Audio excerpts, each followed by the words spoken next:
Assalamualaikum warahmatullahi wabarakatuh. Perkenalkan, nama saya Dan Saputra dengan NIM 6120 123 0041. Di sini saya akan presentasikan tugas mata kuliah manajemen kinerja. Dosen pengampu Bapak Muhammad Teguh Setiadi. Di sini ada 3 materi. Yang pertama yaitu arti penting dan manfaat manajemen kinerja. Yang kedua, konsep, strategi dan implementasi kepemimpinan dalam organisasi. Yang ketiga, konsep sistem manajemen kinerja.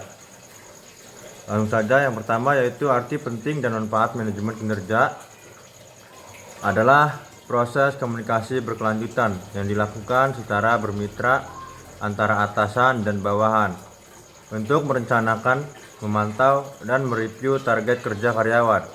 Proses ini berfungsi sebagai kompas organisasi yang memastikan seluruh aktivitas individu dan tim di lapangan bergerak searah dengan tujuan besar perusahaan.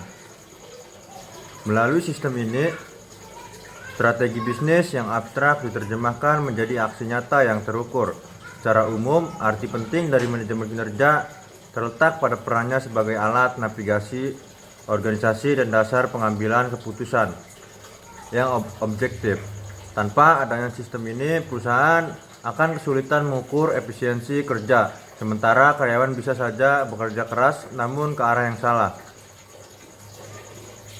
Manajemen kinerja mengubah pola hubungan kerja yang semula hanya bersifat mengawasi menjadi proses yang fokus pada pengembangan potensi SDM. Bagi perusahaan, manfaat utama sistem ini adalah mendongkrak produktivitas secara keseluruhan dan meminimalkan bias dalam penilaian.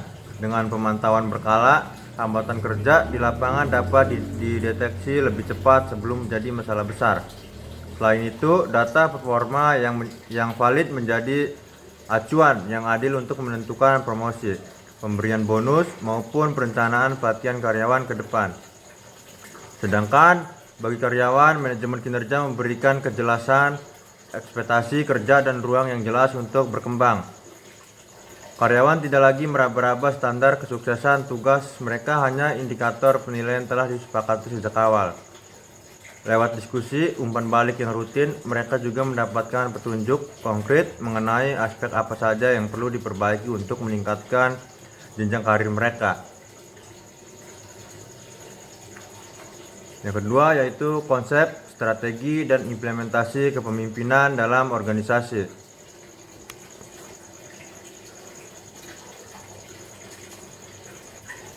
Seorang pemimpin untuk mempengaruhi, mengarahkan, dan menggerakkan anggota tim dengan sukarela demi mencapai target bersama. Pemimpin berfungsi sebagai penggerak sekaligus penentu arah jalannya organisasi. Strategi kepemimpinan yang efektif berfokus pada komunikasi yang jelas, pembagian tugas yang tepat, dan pengembangan potensi anggota. Pemimpin harus mampu menerjemahkan visi besar organisasi menjadi langkah-langkah kerja harian yang dipahami oleh seluruh tim. Implementasi kepemimpinan di lapangan diwujudkan melalui pemberian teladan, pengambilan keputusan yang tegas, serta evaluasi berkala. Pemimpin yang baik tidak hanya memberi perintah, tetapi juga aktif memberikan bimbingan dan solusi saat tim menghadapi kendala. Yang terakhir, konsep sistem manajemen kinerja. Konsep sistem manajemen kinerja adalah sebuah siklus utuh yang berjalan terus-menerus, bukan cuma sekali, untuk memastikan kerja karyawan selalu membuahkan hasil bagi organisasi. Konsep ini berjalan dalam 4 tahapan. Yang pertama, perencanaan. Atasan dan karyawan duduk bersama di awal untuk menentukan target kerja, tugas, dan standar penilaian yang jelas. Yang kedua, monitoring. Selama kerjaan berjalan, atasan memantau dan memberikan bimbingan agar karyawan tidak salah arah atau kesulitan di tengah jalan.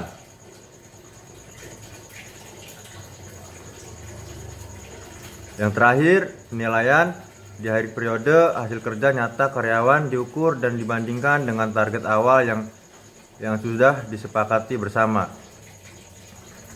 Penghargaan dan pengembangan. Hasil penilaian digunakan untuk memberikan apresiasi seperti bonus, serta menentukan pelatihan apa yang dibutuhkan karyawan agar makin berkembang. I just had to let you know you're